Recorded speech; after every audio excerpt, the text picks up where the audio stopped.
Startup incubators are helping some entrepreneurs. Steve Ruxton steps in now with more on that. Starting a startup in the spotlight today. Very pleased to have George Vukotic here. George is founder and CEO of a company called FinTech.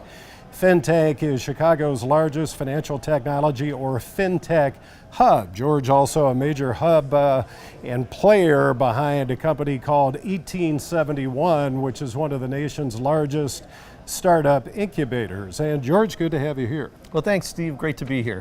So, pun intended, how do you start a startup? You have a great idea, you want to get it to the marketplace. How do you start? Well, I think the first thing you do is come up with your idea, and you have to ask yourself, what's new? What makes it better, cheaper, faster, more efficient than anything else that's out there today? Is it new? Is it innovative? How do you make a difference with that? Once you have that idea and concept, it's not just what it's important to you, it's actually what's important to people who could pay you for your product or service. Because if no one pays you, it basically doesn't matter. So once you have that, then the next step is to actually go out and see if anybody else has done that before. So you need to check for patents and trademarks, things like that. Due diligence, basically, yes. Okay, big question is going to be money. Money runs everything. You can have the best idea, the best products in the world. What about financing, angel financing, whatever way you want to put it? We've got crowdsourcing now out there to raise money. What do you recommend?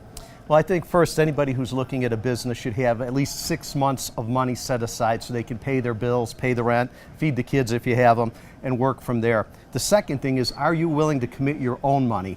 You know, we talk about stages of money, and first stage is your own, and then the second stage we call love money.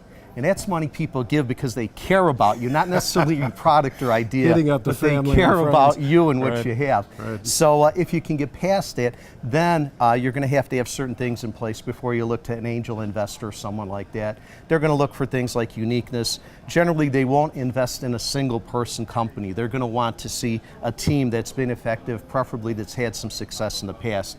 And then from there, you go through different stages and different rounds to get through, you know, angel investor groups, private equity, and other areas. But you got to start with your own, and you got to be willing to make that commitment on your own as well.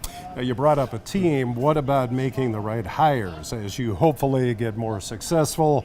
How do you get people to join you, and how do you vet them?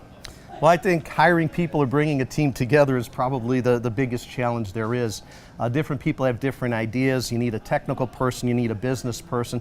So it's not only having people with the right skills, but it's bringing them together so they can work together effectively. And quite frankly, that takes some time. Sure. You need to talk to people, have a good understand each other's personalities.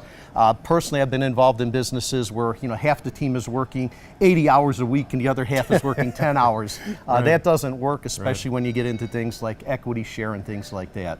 Final question, mistakes, what to avoid?